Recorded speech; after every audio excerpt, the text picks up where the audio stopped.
فرمایا ہے، اور حضور صلی اللہ تعالی علیہ وسلم نے ہمیں پچھلی ساری قوموں سے جداگانہ اور ایک بھرپور اور ہر قسم کی خوشبو سے معمور دین عطا فرمایا ہے۔ کسی بھی اور قوم کی تھوڑی سی چیز کو بھی اسلام کے اندر شامل کرنا یا کچھ تھوڑی سی کسی سے کوئی چیز مستعار یا ادھار لینا، اسلام اس کو پسند نہیں کرتا۔ نبی پاک صلی اللہ تعالی علیہ وآلہ وسلم نے فرمایا، اہل یہود بغیر ٹوپی کے دستار باندھتے، جب سر پہ پگڑی باندھتے تو ان کے سروں پر ٹوپیاں نہیں ہوتی تھی۔ فرمایا تم نے ٹوپی پر دستار باندھنی ہے، یہودیوں کی مخالفت کرنی ہے، تم نے اہل یہود کی مخالفت کرنی ہے۔ فرمایا نصارہ کا طریقہ یہ ہے کہ وہ درمیان سے مانگ نہیں نکالتے، سر میں جب کنگھی کرتے ہیں تو درمیان سے مانگ نہیں نکالتے، تم نے درمیان سے مانگ نکالنی، ان کی تم نے مخالفت کرنی۔ فرمایا آتش پرست یہودی اور بہت ساری قوموں کا طریقہ یہ ہے کہ مونچھیں بڑی رکھتے ہیں، داڑیاں چھوٹی رکھتے ہیں۔ فرمایا تم نے ان کی مخالفت کرنی ہے، مونچھوں کو پست کرنا ہے اور داڑیوں کو بڑا کرنا ہے۔ کوئی چیز کسی اور کی مستعار لے کر دین میں شامل کرنے کو نبی پاک صلی اللہ علیہ وسلم نے پسند نہیں فرمایا، پسند نہیں کیا۔ فرمایا یہ کام تم نے نہیں کرنا، تمہاری علیحدہ ایک شناخت ہے، تم مسلمان ہو، تمہارا اٹھنا بیٹھنا کھانا پینا چلنا سونا جاگنا حتیٰ کہ تمہارا نماز جنازہ بھی دوسروں سے منفرد ہے۔ تم لوگوں نے کسی اور قوم کی کسی تھوڑی سی بھی چیز کو اپنے معاملات میں شامل نہیں کرنا۔ اس کو کہتے ہیں دو قومی نظریہ، یہ نظریہ ہے۔ اسی کی بنیاد پر پاکستان بنا تھا کہ ہندو ایک الگ قوم ہے، مسلمان ایک الگ قوم ہے، ان کا اٹھنا بیٹھنا کھانا پینا ہم سے بالکل علیحدہ ہے اور ہمارا ان سے بالکل علیحدہ ہے۔ طرز زندگی طرز معاشرت معیشت کہیں ملتی نہیں ہندوؤں سے مسلمانوں، لہذا ہمیں ایک ایسا وطن چاہیے، ہمیں ایک ایسا وطن چاہیے جس وطن کے اندر مسلمان اپنے طریقے کے مطابق اٹھیں بھی بیٹھیں بھی چلیں بھی سوئیں بھی۔ نماز پڑھنے کے لیے وطن نہیں بنایا گیا کہ ہم نے اذانیں دینی ہیں، نمازیں پڑھنی ہیں، جماعتیں کرانی ہیں۔ یہ کام ہندوستان میں آج بھی ہوتا ہے، وہاں مسجدوں میں اذان بھی ہوتی ہے، جماعت بھی ہوتی ہے، تلاوت بھی ہوتی ہے، مدارس بھی ہیں، مساجد بھی ہیں، عربی ادب بھی ہے، سارا کچھ ہے۔ وہ پریشان کرتے ہیں، اس سے قطع نظر کرتے ہیں، وہ تکلیف دیتے ہیں، لیکن پابندی نہیں ہے۔ یہ سارے کام وہاں بھی۔ پاکستان نماز کے لیے نہیں بنا، پاکستان تلاوت کے لیے فقط نہیں بنا، پاکستان نبی پاک کے نظام کے لیے بنا ہے کہ کچہری میں حضور کا دین نافذ کیا جائے گا، اسمبلی میں نبی پاک کا دین نافذ کیا جائے گا۔ حضرت عمر فاروق رضی اللہ تعالیٰ عنہ کے طریقوں کے مطابق حکمران اس ملک کو چلائیں گے، اس لیے پاکستان بنایا گیا تھا۔ اب تو کوئی یہ نعرہ نہیں نہ لگاتا، کوئی جماعت بھی یہ نعرہ نہیں لگاتی جتنی سیاسی جماعتیں ہیں۔ حالانکہ پاکستان کا نعرہ آج بھی ہر آدمی کو پتا ہے کہ پاکستان کا مطلب کیا، لا الہ الا اللہ محمد رسول اللہ صلی اللہ تعالی علیہ۔ لیکن کوئی بھی سیاسی جماعت اب اس نعرے کو لگانے کو تیار، بلکہ اس نعرے سے کانپتے ہیں سیاسی حکمران، ان کو ڈر آتا ہے، ان کو پتا ہے کہ جب پاکستان کا ترجمہ لا الہ الا اللہ محمد رسول اللہ ہوگا تو سب سے پہلے ہمارے لیے مشکل بنے گی، ہمیں سب سے پہلے احتساب کے کڑے مراحل سے گزرنا پڑے گا۔ دیکھیں نا، جمہوریت کے لیے اگر پاکستان بنا تھا تو جمہوریت تو میں ہمیشہ کہتا ہوں ہندوستان کی جمہوریت آج بھی پاکستان سے بڑی مستحکم ہے، ایک دفعہ بھی وہاں ڈکٹیٹر کی حکومت نہیں آئی۔ تو یہ جو ہمیں بتایا جاتا ہے، سبق پڑھایا جاتا ہے، ہماری نوجوان نسل آج تک ہر آدمی آتا ہے، میں نے کافی پہلے بھی کہا تھا کہ لوگ ہمیں نئے نئے نکات دیتے ہیں، کوئی 10 نکات دیتا ہے، کوئی 14 نکات دیتا ہے، کوئی 16 نکات دیتا ہے۔ ہمیں ضرورت نہیں تمہارے نکات کی، اس لیے کہ ہمیں سارے نقطے خطبہ حجت الوداع پہ نبی پاک نے عطا فرما دیے ہیں صلی اللہ تعالی علیہ وسلم۔ کسی نقطے کی ضرورت نہیں ہے، ہم حاجت نہیں محسوس کرتے۔ جب کوئی پارٹی منشور دیتی ہے، دستور دیتی ہے، تو میں تو حیران ہوتا ہوں کہ کیا کر رہے ہیں یہ لوگ. ہمیں ضرورت نہیں کسی منشور دستور کی. سارے منشور، سارے دستور، سارے قانون، ساری باتیں آمنہ کے لال ہمیں عطا فرما گئے ہیں. ضرورت نہیں ہے. پاکستان بنا تھا دو قومی نظریے کی بنیاد پر. نظریہ کیا ہے؟ لا الہ الا اللہ محمد رسول اللہ صلی اللہ تعالی علیہ. حکمران اس کو بھول گئے اور انہوں نے قوم کی ذہن سازی اس طرح کی، میڈیا کو ساتھ ملا کے بچوں کا ذہن اس طرح کا بنایا کہ قوم بھی تیار نہیں ہوتی. نظام مصطفیٰ صلی اللہ علیہ وسلم کے لیے قوم تیار، حالانکہ کافر کو آپ کی نماز سے کوئی مسئلہ نہیں. یورپ میں کبھی پابندی لگی ہے کہ مسجد نہ بناؤ؟ کبھی وہاں کسی نے کہا ہے قرآن پاک نہ لے کے آؤ؟ کبھی کسی نے کہا ہے؟ وہاں پابندی نماز پہ نہیں ہے. ان کو ڈر تو نظام مصطفیٰ سے آتا ہے کہ دین نافذ نہیں ہونا چاہیے. تو میرے بھائی، پاکستان ایک نظریاتی وطن ہے. جتنا دوڑ سکتے ہیں میں اور آپ دوڑ لیں، جتنا دوڑ سکتے ہیں. جہاں تک یہ قوم بھاگ سکتی ہے بھاگ لے. یہ اس چہرے کو اپنا لے یا اس چہرے کو اپنا لے یا اس کو آزما کے دیکھ لے. چونکہ اس وطن کی بنیاد کلمہ ہے تو یہاں سکون بھی اسی وقت آئے گا جب حکومت بھی کلمے والے رسول کی آئے گی صلی اللہ تعالی علیہ وسلم، صلی اللہ تعالی. اور اسلام ہر جگہ یہ بتاتا ہے کہ ملک کس کے ہیں؟ اللہ کے. تو نظام کس کا ہونا چاہیے؟ اللہ کا، اللہ کے دین کا. دنیا کی سب سے بڑی ہجرت ہوئی تھی جب پاکستان بنا تھا. دنیا کی سب سے بڑی ہجرت. 10,000 عورتوں کی عزتیں لوٹی گئیں جب یہ وطن بنا. لاکھوں لوگوں نے جانوں کی قربانیاں دیں. ابھی 15-20 سال پہلے ہندوستان کا پنجاب کا جو علاقہ ہے اس کو کھولا گیا تو ایک کنویں سے ابھی بھی ہڈیاں ملی ہیں جو سکھوں نے کاٹ کر مسلمان کنواں ہی پورا بھر دیا تھا. اس تکلیف کے ساتھ وطن بنا. کس لیے؟ جمہوریت کے لیے، حکمرانوں کے للے تللے کے لیے، ان کی بڑی کاروں جیپوں اور مرسڈیز کے لیے.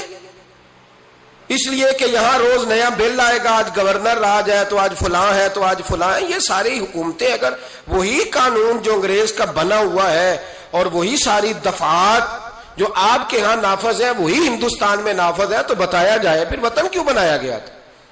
پھر کیا ضرورت تھی؟ یہ سارے کام تو وہاں بھی ہو رہے ہیں. اس لیے میرے بھائی وطن کے نظریے کو سمجھے. وطن بنا تھا لا الہ الا اللہ محمد رسول اللہ صلی اللہ علیہ وسلم. اور اقبال جو بانی پاکستان ہے، جو مصور پاکستان ہے، جو تصویر دینے والے ہیں پاکستان، ان سے کسی نے کہا تھا کیوں پاکستان بنانا چاہتے ہو؟ ہم جو ایک ملت جو ہیں، ہندوستانی ایک ملت ہے، قوم ہے، تو کیا ضرورت ہے؟ تو اقبال کہنے لگے اپنی ملت پر قیاس اقوام مغرب سے نہ کر، خاص ہے ترکیب میں قوم رسول ہاشمی. نبی پاک کی قوم اپنی ترکیب کے لحاظ سے ہر قوم میں خاص ہے. دین کا نفاذ چاہیے، دین نافذ ہونا چاہیے. نبی پاک ایک اسٹیٹ کے سربراہ بنے تھے. مدینہ منورہ میں حضور نے نظام بنایا. آج میں ایک نئی بات آپ سے کرنا چاہ رہا ہوں. رونا روتے زمانے بیت گئے، اب آگے کی طرف دیکھنا ہے. جو قومیں ماضی کی لکیر پیٹتی رہتی ہیں وہ مایوس ہو جاتی ہیں، ان کے جذبے ٹوٹ جاتے ہیں. اب ماضی کو پیٹنے کی بجائے مستقبل کی روشنی کو دیکھنا چاہیے. ہمیں نبی پاک صلی اللہ علیہ وسلم نے کسی وطن کی تعمیر کے لیے جو جذبات دیے ہیں ان جذبات پر ہمیں غور کرنا چاہیے. حکمران تو جو کر رہے ہیں وہ تو کر ہی رہے ہیں، اور جو وہ کریں گے وہ بھی سب کو نظر آ رہا ہے، اور ہمیں سمجھ لگ رہی ہے کہ آئندہ بھی کیا ہونے جا رہا ہے. ہم نے کیا کرنا ہے؟ ایک جملہ میں کہنے لگا ہوں، اگر کسی کو تکلیف ہو تو مجھے خوشی ہوگی. ایک جملہ میں کہنے لگا ہوں، اگر کسی کو پریشانی ہوگی تو مجھے بڑا ہی اچھا لگے گا. کسی بڑے آدمی کو پریشانی ہوگی تو مجھے خوشی ہوگی. وہ جملہ کیا ہے وہ سن لیں. یہ ملک حکمرانوں کا نہیں ہے، یہ ملک عوام کا ہے. اس لیے کہ حکمرانوں کے بچے تو یورپ میں رہتے ہیں، ان کی تو ٹکٹیں بک ہوتی ہیں. جب تک یہ اسمبلی میں ہوتے ہیں یہاں ہوتے ہیں، اور جب حکومتیں ختم ہوتی ہیں تو یہ یہاں موجود. ان سب کے تو باہر کاروبار ہیں، رہائشیں ہیں، اولادیں ہیں. تو یہ وطن کس کا ہے؟ پاکستان وطن کس کا ہے؟ یہ ہمارا وطن ہے، یہ حکمرانوں کا نہیں ہے. دیکھیں نا، گھر اس کا ہے جس نے گھر کے اندر رہنا ہے. جس نے گھر میں رہنا نہیں اس کا وطن ہم نے رہنا ہے, ہماری نسلوں نے رہنا ہے. ہمارے ماں باپ رہے, ہم رہ رہے ہیں, ہماری آنے والی نسلیں رہیں گی, تو وطن پھر کس کا ہوا؟ ہمارا. حکمرانوں کا وطن گھر جو ہمارا ہے, تو ہم کسی کے ذمہ کیوں لگاتے ہیں؟ ہم اپنے وطن کا خود خیال کیوں نہیں کرتے؟ ہم کیوں نہیں یہ محسوس کرتے کہ وطن سب سے پہلا کام 14 اگست ہے پاکستان کے عزم نو کے لیے, ایک روشنی کے لیے, نوجوانوں کے لیے چند باتیں کرنا چاہتا ہوں. پہلی بات اپنے ذہن میں بنائیں کہ وطن کی جو محبت ہوتی ہے نا, حب الوطن من الایمان, وطن کی محبت ایمان کا حصہ ہوتی ہے. اس بات کو یاد کر لے. میرے نبی پاک علیہ السلام مکہ مکرمہ سے تشریف لائے تھے, حضور مہاجر بن کے مدینے آئے تھے, لیکن بخاری مسلم کی ایک ایسی حدیث ہے جس کی میں نے کبھی شرح نہیں پڑھی, اور میں اس حدیث کی شرح میں کبھی نہیں گیا اور جانا چاہتا بھی نہیں. نرالا رنگ ہے اس حدیث پاک کا. میرے محبوب پاک علیہ السلام مہاجر بن کے مدینے آئے, لیکن حضور نے ایک موقع پہ فرمایا, سنو بھائی مہاجرین اور انصار, کان کھول کے سنو. اب مہاجرین میں شامل کون کون تھے؟ حضرت ابو بکر صدیق, حضرت عمر فاروق, حضرت عثمان غنی, حضرت مولا علی, حضرت مصعب ابن عمیر, حضرت بلال حبشی, یہ سب لوگ مہاجر تھے. لیکن حضور نے وطن کی محبت بیان فرمائی. میرے محبوب نے فرمایا, یاد رکھنا اگر کبھی لوگوں میں اختلاف رائے ہوا اور لوگوں کی دو لائنیں بن گئیں, ایک قطار ادھر جا رہی ہے لوگوں کی اور ایک قطار ادھر جا رہی ہے, تو فرمایا اگر تم مجھے دیکھو گے نا میں کس قطار میں ہوں, تو میں تمہیں اس قطار میں ملوں گا جس قطار میں میرے مدینے والے جا رہے ہوں گے. میں کہہ رہا ہوں بلا تبصرہ, بغیر تشریح کے اس روایت کو دیکھیے گا. حضور نے اپنے وطن سے پیار کیا اور اپنے وطن کے لوگوں سے محبت فرمائی. حضرت ابو ہریرہ فرماتے ہیں جب ہم سفر سے واپس آتے تھے نا, سفر سے واپس لوٹتے تھے اور مدینہ منورہ کی عمارتیں نظر آتی تھی, مکانات نظر آتے تھے, تو ہم حضور کا جذبہ دیکھتے. میرے محبوب پاک گھوڑے کو تیز کر دیتے, سواری کو دوڑاتے. یا رسول اللہ کیا ہوا؟ فرمایا جلدی کرو میرا شہر آ گیا ہے, میرا علاقہ آ گیا ہے. حضور نے اپنے وطن سے پیار کیا, اگرچہ اس وطن کی انفرادیت اپنی جگہ پہ ہے, اس کی عظمت اپنی جگہ. ایک پہلو ان حدیثوں سے یہ بھی ملتا ہے کہ جس جگہ ہم رہتے ہیں ہمیں اس وطن سے پیار ہونا چاہیے, ہمیں پاکستانی ہونے پر فخر ہونا چاہیے. مدینے کے بعد, مکے کے بعد اگر ہمیں کسی وطن سے پیار کرنا چاہیے تو پاکستان سے کرنا چاہیے. اس کی گلیوں سے, اس کے کھیتوں سے, اس کے کھلیانوں سے, اس کے گاؤں سے, اس کے شہروں سے ہمیں پیار کرنا چاہیے, ہمیں محبت کرنی چاہیے. ہمارا معاملہ کیا ہے؟ ہم صرف اپنے گھر سے پیار کرتے ہیں, اس لیے 1.25 کروڑ روپیہ بنگلے پہ لگ جاتا ہے, 10,000 روپیہ لوگ اپنی گلی پہ نہیں لگاتے. وہ گلی کس کی ہے؟ اس پہ کیوں نہیں پیسے خرچ ہوئے؟ کہتا ہے وہ ٹیکس دیتا ہوں تو ٹیکس والے خرچ کریں گے. او خدا کے بندے, وطن تیرا ہے تو گلی بھی تیری ہے, اس کی تعمیر کی ذمہ داری بھی تیری ہے. تو چھوڑ, اگر وہ اتنے ہی اچھے ہوتے تو اب تک سمر نہ گیا ہوتا. تو اپنی گلی کا خیال کر, تو اپنے علاقے کا خیال کر, تو اپنی بستی کا خیال کر, تو توجہ دے, تو اس کی تعمیر میں کردار ادا کر. الیکشن آیا تو لوگوں نے کوڑے کی تصویریں کھینچ کھانچ کے سوشل میڈیا پہ ڈالی. فلاں ایم صاحب نے بھی اپنے علاقے سے کوڑا نہیں اٹھوایا, فلاں نے بھی کوڑا نہیں اٹھوایا, فلاں نے بھی کوڑا نہیں اٹھوایا. کوڑا جب بارش ہوتی ہے تو تعفن پھیلتا ہے. مجھے کچھ سانس میں تکلیف ہوئی تو ڈاکٹر صاحب سے جب میں نے مشورہ کیا تو وہ مجھے کہنے لگے کوئی تعفن والی جگہ نہیں ہونی چاہیے, اس سے آپ بچیں, درختوں کے پاس رہیں, پتوں کے پاس رہیں جہاں سے آکسیجن تازگی ملے. اور یہ ضرورت صرف مریض کی نہیں ہے, یہ ہر اس شخص کی ضرورت ہے جس کی سانسیں چل رہی ہیں, اس کو اس کی حاجت ہے. کوڑے پر جب بارش پڑتی ہے تو تعفن پھیلتا ہے, ایسی سخت بدبو آتی ہے جس سے امراض پیدا ہوتے ہیں. حکمران نے کوڑا نہیں اٹھایا, بلدیہ کے لوگوں نے ذمہ داری محسوس نہیں کی, ایم این اے صاحب کے حلقے میں ڈھیر لگے ہوئے کوڑے کے. لیکن ایک سوال ہے, پوچھنے کی اجازت ہونی چاہیے. وہ سوال یہ ہے کہ کوڑا اٹھانے والے نے تو نہیں اٹھایا, پر بتائیے کوڑا پھینکا کس نے تھا؟ جو آدمی سودا خریدنے کے لیے 4 گلیاں آگے جا سکتا ہے وہ کوڑا پھینکنے کے لیے بھی تو جا ہی سکتا ہے نا. اس کو پتا ہے نا کوڑا پھینکنے کی جگہ, پھینکا کس نے کوڑا. اچھا ایک بات اور ذرا آپ کی توجہ کے لیے, سوشل لوگ ہیں ہم معاشرے کا حصہ ہیں. ہمیں معاشرے میں لوگوں کی ضروریات درپیش رہتی ہیں.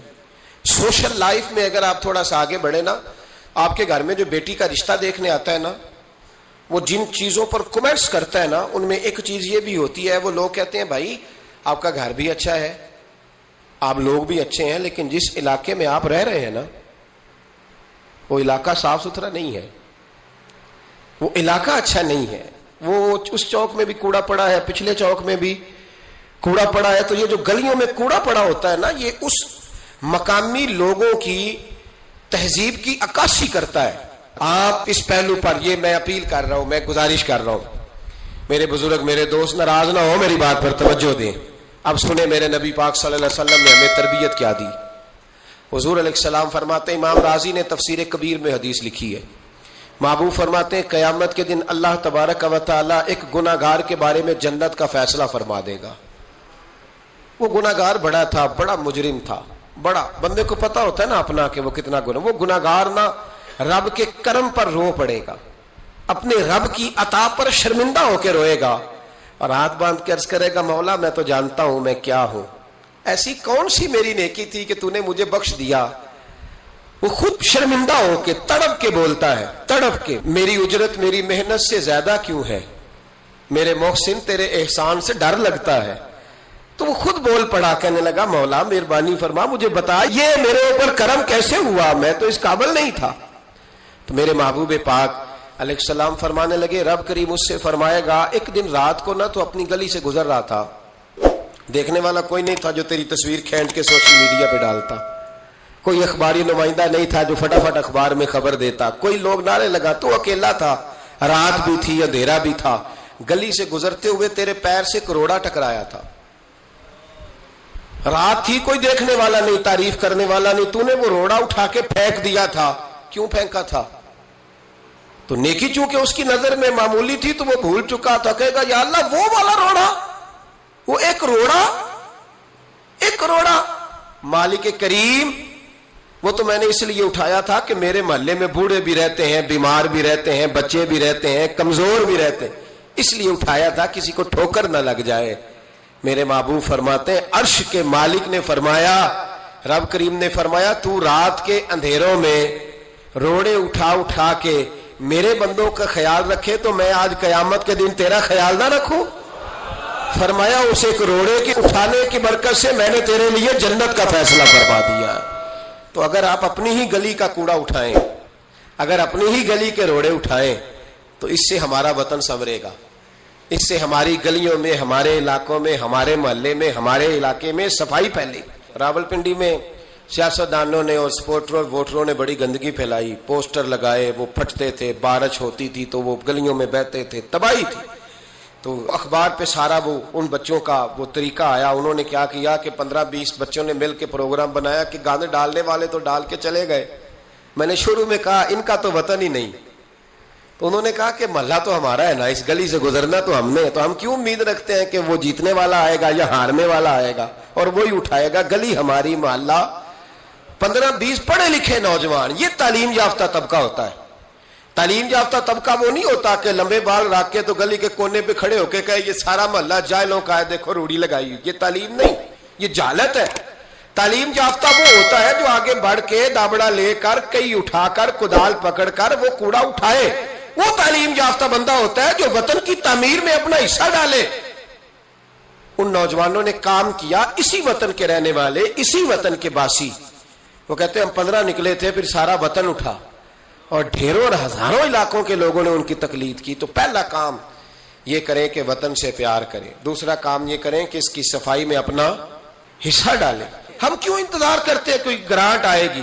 میری ذاتی رائے یہ ہے, میری ذاتی رائے کہ جتنے گلی میں مکان ہوتے ہیں نا, سب کے گھروں کے اندر سہولیات ہوتی ہیں, وہ سارے اگر ملیں تو میرا خیال ہے ان کی اپنی گلی کا نظام صحیح ہو ہی سکتا ہے. تو آؤ مل کے اس وطن کو سنوارنے کی کوشش کریں, اس کی گلیوں پہ محنت کریں, اس کے کھیتوں پہ محنت کریں. اور تیسری بات, اس وطن کو سرسبز و شاداب بنائیں.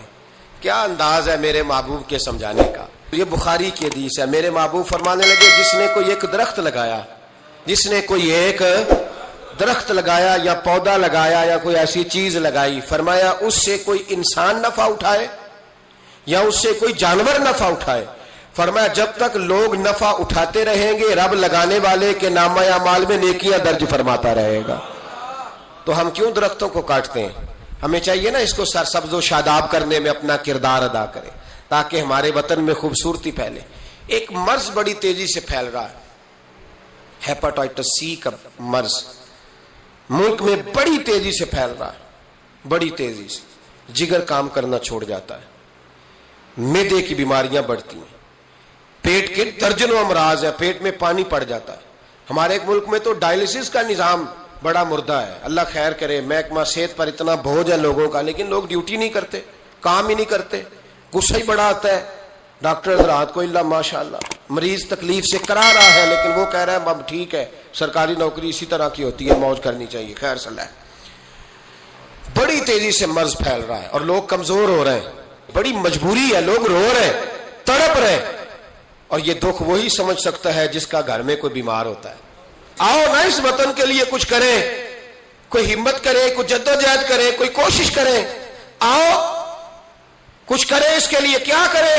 اس ہیپاٹائٹس سی کی بیماری سے لڑنے کا سب سے پہلا حل ڈاکٹر یہ بتاتے ہیں کہ پانی اگر لوگ صاف پینے لگ جائیں، اگر پانی صاف ملنے لگ جائے تو ان بیماریوں میں 90% کنٹرول ہو سکتا ہے. یار صرف صاف پانی، لیبارٹری کے ٹیسٹ کے مطابق جو بڑا مہنگا بور بھی ہے وہ بھی ₹1,00,000 سے نیچے ہے.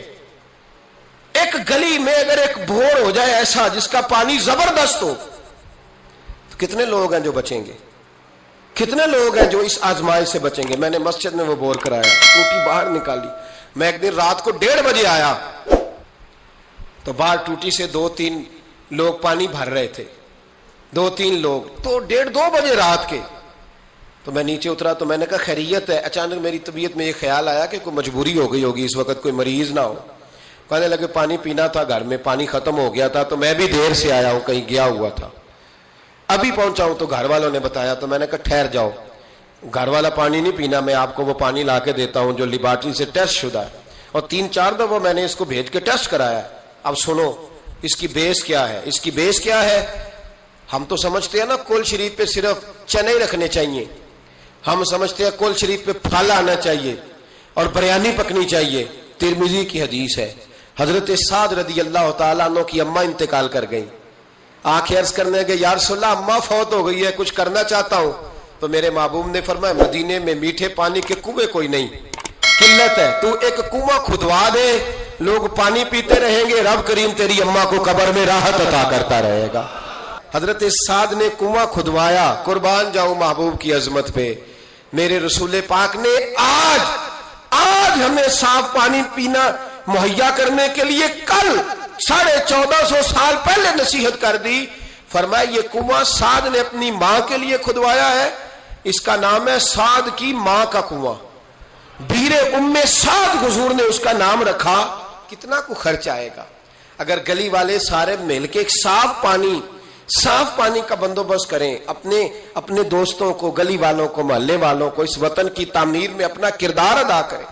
اب کیوں توقع رکھتے ہیں صاحب کے چیئرمین صاحب ہی آگے کریں گے؟ وہ تو ملے نہیں کبھی. جن کی ڈیوٹی تھی گلی گلی گھومنے کی وہ تو کبھی آئے نہیں. یہ آپ کے چیئرمین، آپ کے ایم این اے، آپ کے ایم پی اے، یہ اتنی بلندی عظمت کردار نہیں رکھتے کہ یہ آئیں گے. ان کے پاس کہاں وقت ہے گلیوں میں گھومنے کا؟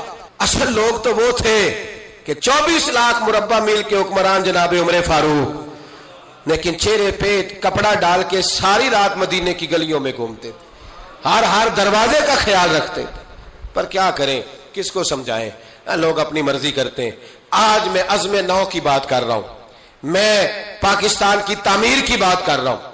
پہلی بات یہ کہ اس سے پیار کریں، دوسری بات یہ اس کی صفائی کریں، تیسری بات یہ یہاں درخت لگائیں، شجرکاری کریں، اس کو سرسبز کریں. چوتھی بات یہ کہ دیکھیں ہم کتنا کردار ادا کر سکتے ہیں. کسی کو کم از کم صاف پانی مہیا کر دیں. دیکھیں نا میرے نبی پاک علیہ الصلوۃ والسلام نے اعلان فرمایا، ایک یہودی کا قبضہ تھا میٹھے پانی کے کنویں پر، تو رسول پاک علیہ الصلوۃ والسلام نے فرمایا یہودی کا قبضہ ہے، مسلمانوں کو پینے کے لیے پانی نہیں دیتا. کیا خوبصورت اعلان ہے. پانی، نماز کی بات نہیں ہو رہی، روزے کی بات نہیں ہو رہی، حج کی بات نہیں ہو رہی، پانی کی بات ہو رہی. پینے کے پانی کی. کتنا بڑا اعلان ہے. لوگوں نے دین کو محدود کر دیا ہے کہ با مسجد کے اندر آ کے نماز پڑھنا ہی خالی مذہب ہے, روزہ رکھنا ہی خالی مذہب ہے. میرے محبوب پاک علیہ السلام نے کیا ارشاد فرمایا؟ حضور نے فرمایا یہودی کا قبضہ ہے, لوگوں کو پینے کے لیے صاف پانی نہیں دیتا, میٹھا پانی نہیں دیتا. منبر پر مسجد نبی پر اعلان کر رہا ہوں. حضور فرمانے لگے جو اس سے کنواں خرید کر وقف کرے گا یہ میرے ہاتھ میں جنت کی ٹکٹ ہے. حضور فرمانے لگے مصطفیٰ کا وعدہ ہے پانی کے لیے, یعنی پینے کا پانی, یعنی لوگوں کے حلق سے پانی اترے. جاگو جاگو, وطن کے لیے کرو, محنت کرو, آگے بڑھو.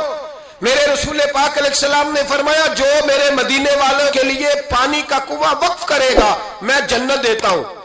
حضرت سیدنا عثمان غنی پہنچ گئے, اس کے پاس پہنچے.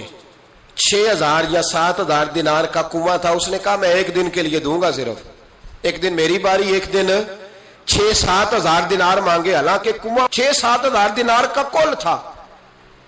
مسجد کے لیے زمین کی بات نہیں ہو رہی, مدرسے کے لیے زمین کی بات نہیں ہو رہی, کنویں کے لیے پینے کا پانی لوگوں کو مہیا کرنا ہے, عام عوام کو.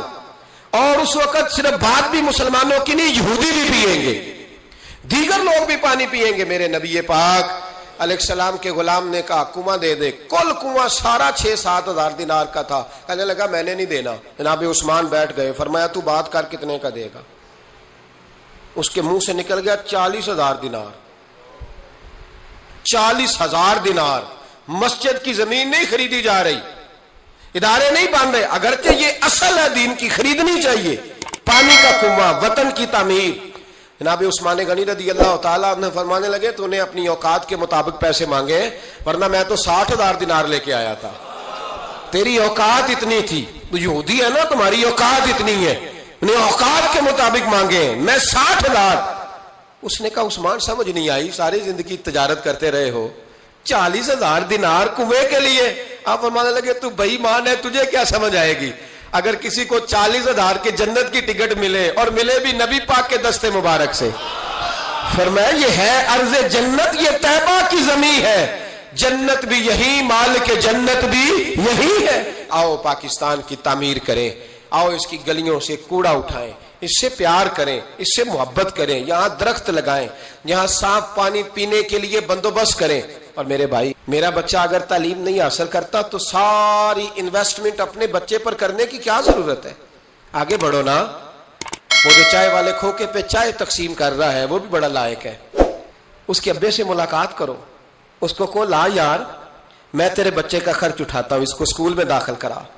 ایک انجینئر ملے گا ملک کو, وہ جو گرمیوں کے موسم میں نا ٹھنڈے پانی کا کولر لے کے بس کے پیچھے بھاگتا ہے نا, اور آواز دیتا ہے ایک گلاس پانی کا لے لو, ایک گلاس.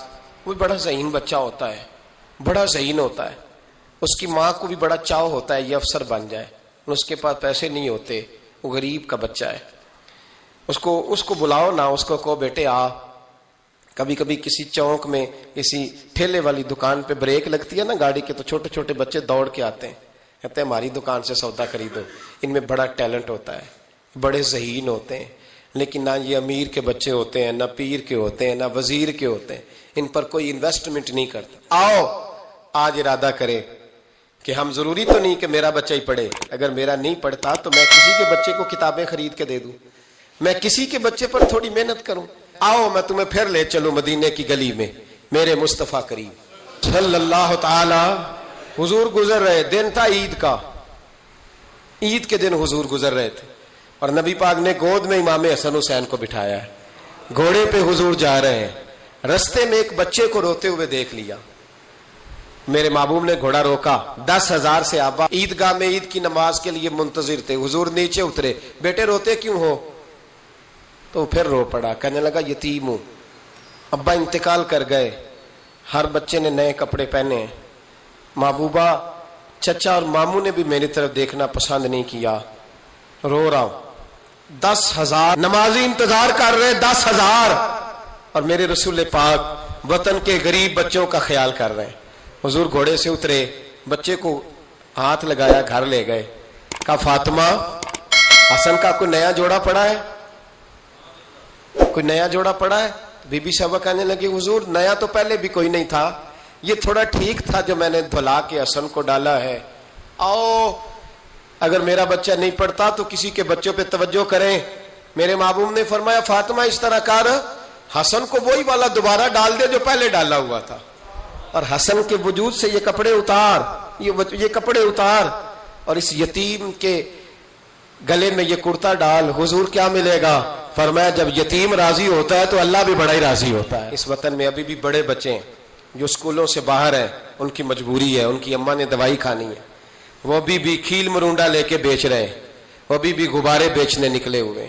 اس وطن میں بڑی غربت ہے, بڑا دکھ ہے, بڑی آزمائش. اس پر بڑی باتیں میرے آشیاء خیال میں ہیں لیکن وقت نہیں ہے, مجھے آگے بڑھنا ہے. پھر اس وطن کے دفاع میں اپنا کردار ادا کرو.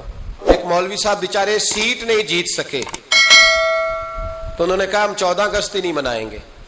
یہ وہ بھائی مانوں کا گروپ ہے جنہوں نے کہا تھا کہ شکر ہے ہم پاکستان بننے کے گناہ میں شریک نہیں ہوئے. کس طرح یہ لوگ پارلیمنٹ میں جاتے ہیں, کس طرح ہمارے نمائندے بن گئے. یہ وہ لوگ ہیں جنہوں نے کہا تھا شکر ہے ہم پاکستان بننے کے گناہ میں شریک ہیں, اور خواجہ قمر الدین سیالوی کو خط لکھا تھا قائد اعظم نے, امیر ملت پیر جماعت علی شاہ صاحب کو خط لکھا تھا قائد اعظم نے کہ اگر اہل سنت کے پیر مدد نہ کرتے تو پاکستان بن ہی نہیں سکتا تھا. ابھی بھی تمہیں ہوش نہیں آئی, ابھی بھی تمہیں نہیں پتا کہ پاکستان کے دوست کون اور دشمن ہے. 14 اگست نہیں منائیں گے, تم اس قابل ہی نہیں ہو کہ تم منا سکو. تمہارے تو یرانے ابھی بھی باہر ہیں, ان کا یہ وطن نہیں ہے. یہ کہتے ہیں اگر اس وطن میں ہمیں کرسیاں دو گے تو ہم وطن کے دوست ہیں, ورنہ ہم وطن کے دوست. اللہ کی عزت کی قسم ہمارے مشائخ نے کبھی کرسی نہیں مانگی, لیکن اس وطن میں جتنا کردار اہل سنت کے بزرگوں نے ادا کیا ہے کوئی دوسرا کر ہی نہیں سکتا. وہ کہتے ہیں 14 اگست نہیں منائیں گے, تو منا بھی نہیں سکتا اور تجھے منانی چاہیے بھی, اس لیے کہ تمہارا اس وطن سے کوئی تعلق ہے. یہ امیر ملت پیر جماعت علی شاہ صاحب کا وطن ہے, یہ محدث اعظم پاکستان مولانا سردار احمد کا وطن ہے, یہ خواجہ قمر الدین سیالوی کا وطن ہے. تمہارا وطن ہے, تم وہیں چلے جاؤ جہاں سے تم آئے ہو, وہیں تم اچھے لگتے ہو. تو میرے بھائی وطن کی دفاع, وطن کی حفاظت, نوجوان ضرور اس بات پر توجہ کریں. حضرت انس بن مالک رضی اللہ تعالیٰ عنہ فرماتے ہیں مدینے کے کونے سے نا اچانک رات کو زور زور سے چلانے کی آواز آنے لگی. جب رات کو کوئی ایسا دھماکہ ہوتا ہے نا تو لوگ ایک دوسرے کو جگاتے ہیں. کہتے ہیں لوگوں نے ایک دوسرے کو جگایا, اب نوجوان اکٹھے ہو گئے, بزرگ بھی, کہ وہاں سے شور کی آواز آتی ہے, کچھ چیخ رہا, نیزیں, تلواریں اور برچیاں, ہر چیز لوگ سنبھال کے اسلحہ تیار کر کے پروگرام بنانے لگے کہ نوجوان آگے جا کے دیکھتے, بزرگ پیچھے رہتے ہیں, دیکھتے ہیں وہاں کیا ہے, مدینے کی حفاظت کرتے ہیں, کون آ گیا, کیا مسئلہ ہے. کہتے ہیں ہم ابھی پروگرام بنا ہی رہے تھے, آگے بڑھنے ہی لگے تھے کہ ہم نے دیکھا اچانک ہماری نظریں اٹھی. ہم حیران ہو گئے کہ جس طرف ہم جانا چاہ رہے تھے نبی پاک ادھر سے ہو کے واپس آ رہے, اور اکیلے نبی پاک, ہاتھ میں نیزہ ہے. ہم ابھی جانا چاہ رہے تھے اور حضور ہو کے واپس آ رہے, اور حضور فرمانے لگے چپ کر کے سو جاؤ, کچھ بھی نہیں, جانور لڑ پڑے تھے آپس میں, میں دیکھ آیا ہوں, کچھ بھی نہیں ہے. حضرت انس بن مالک فرماتے ہم غور سے حضور کا چہرہ دیکھنے لگے, اور پھر ہمیں سمجھ آئی کہ مصطفیٰ کو اس وطن کی حفاظت کا کتنا خیال ہے. حضور نے ہمیں سکھایا ہے کہ جب وطن پر آفت آئے تو سوچنا نہیں ہے, غور نہیں کرنا, سب سے پہلے آگے بڑھنا ہے, آگے بڑھنا ہے, آگے بڑھ کے وطن کے دفاع کے لیے اپنا پیش کرنا ہے. پاکستان سے پیار کریں, پاکستان کا کوڑا اٹھائیں, پاکستان کی مٹی سے پیار کریں, پاکستان میں درخت لگائیں, پاکستان میں غریبوں کی مدد کریں. جو بچہ محلے کا غریب اسکول نہیں جاتا, محلے دار مل کے حفاظت کریں اس بچے کی, اس بچے کو اسکول میں داخل کرائیں. بچوں کے اچھے مستقبل کے لیے جدوجہد کریں, صاف پینے کا پانی مہیا کریں. ہمارا وطن ہے, ہمیں اس کو آگے لے کے چلنا ہے. 14 اگست پہ یہ پیغام ہے, یہ میسیج ہے کہ تھوڑا تھوڑا کر کے اس وطن کی تعمیر میں اپنا کردار ادا کریں. اس کی گلیوں کو سجائیں, سواریں, کبھی سڑک پر ریپر نہ پھینکیں, کبھی شاپر نہ گرائیں, کبھی کسی گندگی سے اس وطن کو آلودہ نہ کریں. میرے عرب کو آئی ٹھنڈی ہوا جہاں سے, میرا وہی وطن ہے, میرا وہی وطن ہے. اقبال کہا کرتے تھے کہ حضور کو یہاں سے ٹھنڈی ہوائیں آئی ہیں. اس وطن کے لیے اپنا کردار ادا کریں. دیکھیں آپ اور میں کیا کر سکتے ہیں, وہ سارا کچھ کریں. میری گزارش ہے کہ کم از کم 5 بچے پڑھانے کا عہد کرے ایک بندہ, ان کا آپ تعلیمی خرچ اٹھا سکیں تب کتابیں لے کے دے سکیں تب کوشش کریں کہ 5 بچے کم از کم. ہو سکتا ہے ایسا؟ اگر ہر پاکستانی 5 بچے پڑھانے کا ارادہ کر لینا تو لاکھوں بچے اسکولوں میں دوبارہ سے چلے جائیں گے. لاکھوں بچے. تھوڑا تھوڑا خیال کرے. اور اگر کوئی وہ کام کرے جو امام اعظم کرتے تھے, غریب کے بچے کو لے آتے تھے اور فرماتے تھے میں تیرے گھر کا خرچہ دوں گا, تو تعلیم حاصل کر.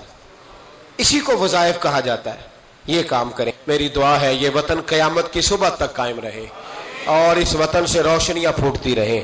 یہ امت مسلمہ کی قیادت کرے. آخر دعوانا ان الحمدللہ رب العالمین.